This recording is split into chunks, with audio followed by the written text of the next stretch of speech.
Ang atong unang pagbasa nagpatinaw og unsaon ta paghukom sa Ginoo. Unsa may paagis paghukom sa Ginoo nato? Silutan ko ang tao nga motalikod kanako ug mosalig hinoon sa mga tao ug sa kusog sa tao. Mao na siya. Lingi ay mong tupad. Nakinsay gisaligan ni moron. Na ba? Sayon ra day kay tahukman. Sayon kay tahukman sa Ginoo. Hain ta mosalig. Nya unsa may timailhan kun hain ta mosalig. Kanang anha na ta motuo ni ana. Kinsa na atong gisaligan mo'y atong tuhuan. Sama nang moingon ron ang imong silingan, kanang imong naong ug imo nang papution, mugwapa ka. Salig ana. Unya ang Ginoo naghatag nimo anang maong naong, kay kaning atong naong hinatag maginis Ginoo. Nya moingon din imong silingan, kulore ra gud na imong buhok, kiskisi na imong kilay, paputian na imong naong. O mo na'y opinion sa tao. Nya ang Ginoo, maminaw man siya na. Bihay may imong sundon. Hoy. Kana sa naong palang na. Og mo adto ka mosalig aning gasulti nimo, patay ka diha. Silutan din kas Ginoo. Og unsa may silot, mawa dayon ang imong kumpiyansa sa imong kaugalingon. Ma-insecure na kakanunay. Magsige na kag-monitor sa imong buhok, sa imong kilay, sa imong naong. Magsige na kag-gasto, ana. Kada adlaw naggasto ka, ana. Imbis wa gid unta toy gasto, naunta nimo ang kalinaw, naa nimo ang kakana ganing ka-relax, karon dili na ka-relax. Mo na isilot. Kana patikim-tikim pa lang na. Nya kun mudako-dako gyud ang imong pagsupak sa Ginoo, sama nang moingon ang Ginoo, higugmaa og pasayloag kapituan kapito ang imong isig katawo nga nakasala nimo. Ana, pasayloag kapituan kapito. Nya ikaw ingnon kas imong isig katawo, labi na sa mga lawyers, moingon dayon, ayaw naatay balaod, ikiha na ipapriso na, kinahanglan madugta na dito sa prisuhan. Kay crimes against humanity nang iya. Ana. Hay may imong paminahon, ana. Kadtong moingon nga pasaylua og kapituan kapito o karing moingon ipadugta gina sa bilangguan. Hoy. Tubag. Hain lagi imo, ana. Tingog mo ba? Unsa mapatay na mo diha? Og moingon gani ka nga ari ko aring crimes against humanity, kinahanglan silutan gina siya. Di ko mosalig anang naang pasayloag kapituan kapito kay mag-anad ra na siya. Silutan din kas Ginoo. Unsa may silot, bugat ang imong dughan in relasyon anang tawhana or sa mga tao nga susama ana niyag batasan, bugat ang imong dughan. Sa dinhi panas kalibutan, magsurok dayong imong dugo, maglagot dayon ka. O di ba? Pero imo nang pasayloog kapituan kapito, sama sa gibuhat nila ni Mother Teresa, nila ni San Vicente Ferrer, Saint Francis of Assisi, ug uban pang mga santos, Pedro Calungsod, San Lorenzo Ruiz, ay sus, gaan kay mong bation. Matud pang San Lorenzo Ruiz, bisag patyon pa ko, torturon pa ko og 1,000 times, di gina nako balibaran. I will offer that to God happily. Sina nga na, nindot na. Nakasuway na mo na. Ang inyong mga naong ba, unsa man mo, kana ganing, nituo mo Ginoo o wa? Kusga. Kana, nga numero mamog na problema niya akong gisulti. Mauna, matud pas atong tubag sa Salmo, bulahan sila nga nagalaom sa Ginoo. Kay kaning wa maglaom sa Ginoo, naglaom sa tao, matud pa diri sa atong unang pagbasa, sama sila sa usa ka kupong-kupong sa kamingawan nga mutubo sa ugang yuta. Dili gyud sila mamunga. Apan ang tao nga nagsalig nako, murag gitanom kilid sa suba, dili mohunong ang iyang pagpamunga. Unsa may pasabot ana? Kining mga tao nga nagsunod sa Ginoo, mga igsoon, ang iyabang binuhatan makalipay sa kalibutan. Ang iyabang binuhatan makalipay. Kining mga tao nga nagsunod sa gahom sa tao, sa maaning atong legal system, kaning atong intellectual geniuses, sa atong wealth, sa atong gahom sa kwarta, wa gini sila'y bunga nga makalipay. Ang ilang binuhatan di gyud makalipay sa katawhan. Munang mura kuno sila tayhupon sa hangin, mawara. Kung magdungag kamatay karon si President Duterte o si President Marcos, kinsa kahay magbilin og halandomong mga buhat nganhi sa Pilipinas? Ay nalamog tubag.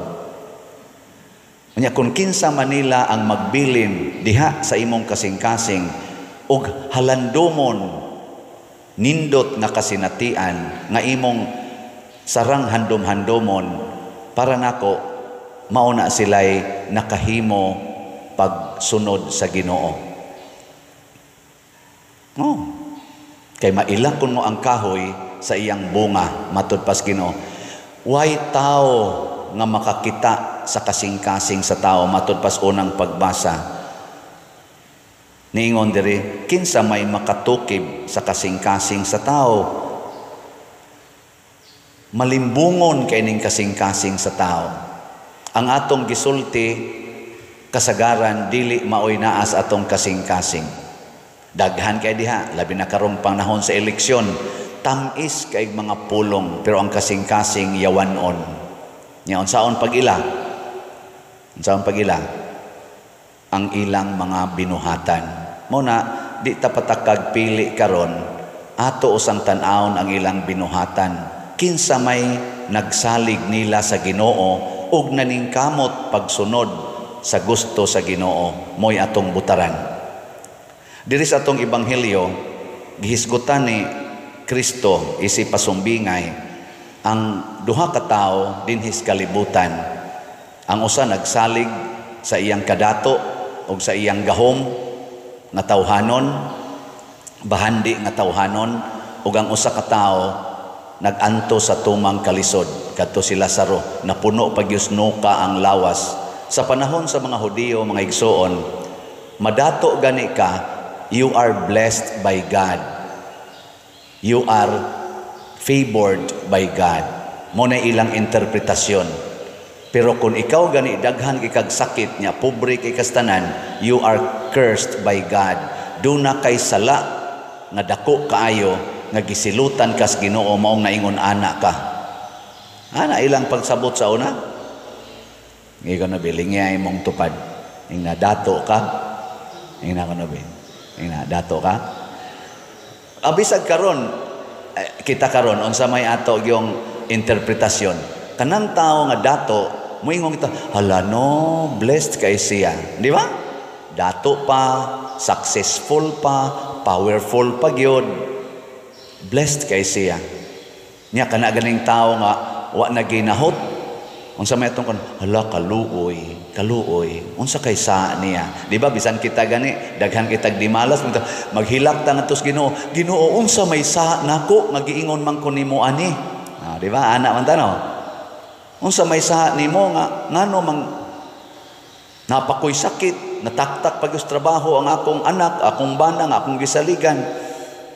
Nya gisigihan pa jud kog libak sa akong mga silingan. Nya mag-birthday na unta ko, na priso pa jud ko sa ICC. Basin ba maingon ana ba? Naara bay mag-birthday karong March 28 nya na priso sa ICC. Di ba? Usahay makaingon ana tayo. Makaingon ta nga nganong gidatugan man ko, galisod pa kog lakaw, masakiton pa kay kustanan, di man sila maluoy nako. Ana, kamo maluoy mo? Tiguang 80 anyos, maglisod og lakaw, lisod na ganig sulti, maglisod na ganig suwat. Unya, aristuhin pagyud nimo, iaresto pagyud nimo, prisuhon pagyud nimo, ipalayo pagyud nimo diri sa Pilipinas, nga niya din hiyang balay. Unya, mag-birthday na siya, iatol gyud nimo nga few days before sa birthday imo pagyong dakpon. Malipay mo anaon inyong amahan. Isip mga Filipinos, di ta parehag culture dito sa gawas ha, pero isip mga Filipinos, particular kahit anang kaluoy para sa mga tiguang. Kita ba? Nganong wa naman tay kaluoy karon ni President Rodrigo Duterte, isip tiguang, isip Pilipino, ug di na lang ta maghisgot sa iyang pagka-presidente sa Pilipinas ug unsa may iyang nabuhat, isip tiguang, masakiton og galisod na ganig lakaw. Naam say tiguang nga mamabay pagani. Ana. Ngano di man ta maluoy? Unsa may naas atong kasing-kasing? Unsay naas kasing-kasing sa taga-ICC nga ila man gid ning prisuhon, di man ipauli diri sa Pilipinas. Gani karon ang atong mga lawyers ningon siya, some of our top lawyers moingon man nga it's a done deal. Adto na siya dito. Atubangon na niyang kaso. Sa dili gid siya pwedeng ipauli diri kay namay nag-file anang unsa na writ of habeas corpus. Wala na. Di na mahitabo. Iyan mo makita mo sultig ingon ana. Nya unsa may gisulti ni Kristo nga atong inighukom na nato. Kay ibutang nato sa level sa korte. Ako naman ron na picture na atay gitawag og Court of First Instance. Nya naasay Court of Appeals, naay Regional Trial Court, naasay Municipal Court, naasay sa pamunang ubang court diha. Nya ang pinataas gyud nato Supreme Court. Ana, dinhi na sa ato sa nasod Pilipinas. Pero naa sa di ay International Criminal Court. No, labaw sa na sa atong Supreme Court kay nakita na nato karon wa man gyud kapiog ang atong Supreme Court pag-arrest ni President Duterte. So labaw jud kaayo ang ICC.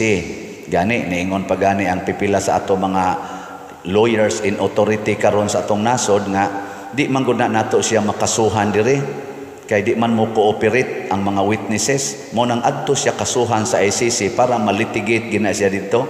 Ako isip layman niingon ko kani di ang lawyer no naa na sila'y ang atong Supreme Court na aday kaso sa Pilipinas nga di nila mahimong kana ganing sana i-litigate diri, i-process diri. Kinahanglan jud kuno adto jud kuno sa ICC kay ang ICC ray makaana kay di kuno makakuha sila dinhi og mga proofs kay di kuno mo cooperate ang mga witnesses. Takom kuno ang baba. Inigabot sa ICC din aday mo takom. Doon na sa kanina na ba level man na sa law, legal. Pero doon na bayay gitawag divine court. Mautong pagkamatay sa dato, pagkamatay sa ni Lazaro, ang korte na sa Ginoo maoy nihatag og judgment. And I will judge you based on your heart. Kay matod pa sa atong first reading, ako ang Ginoo nagsusi sa hunahuna ug nag-usisa sa kasing-kasing sa tao. Gantihan ko ang tao sumala sa iyang binuhatan ug sa iyang pagkinabuhi. Very, very precise. Kaning atong ICC magbase ra na sa gisulti ug sa makita nga buhat. Ug sa, of course, kinsay most powerful witness or person nga mo influence sa maong kaso. Maura na ilang basihan. Mao sa na ato mga korte dinhi, ang imong gisulti, ang imong gibuhat ug ang suporta unsa kalig-on ang mga witnesses nga misuporta nimo. Mabalhog jud kas prisuhan. Makonbikto gini si President Duterte. Ana. Pero mga matay ra ni silang tanan o kitang tanan. Gilinga imong tupad. Ing naduna dito'y divine court, labaw pa to sa ICC o sa Supreme Court. Ana, way siguro ugma mo atubang naka. Ge, lingay mong tupad. Ing nakon mo atubang nakaugma sa Supreme Court sa Ginoo. Asa ka kaibutang adtos kalayo nga didto ang dato, nangandoy na lang ang dato nga to sa tubig sa iyang baba, o adto kaibutang adtong langit diin si Abraham o si Lazaro nagpahimos sa kumbira. Ana, muna ako dinhi sa atong simbahan, mo encourage gyud ko musalig tas Ginoo.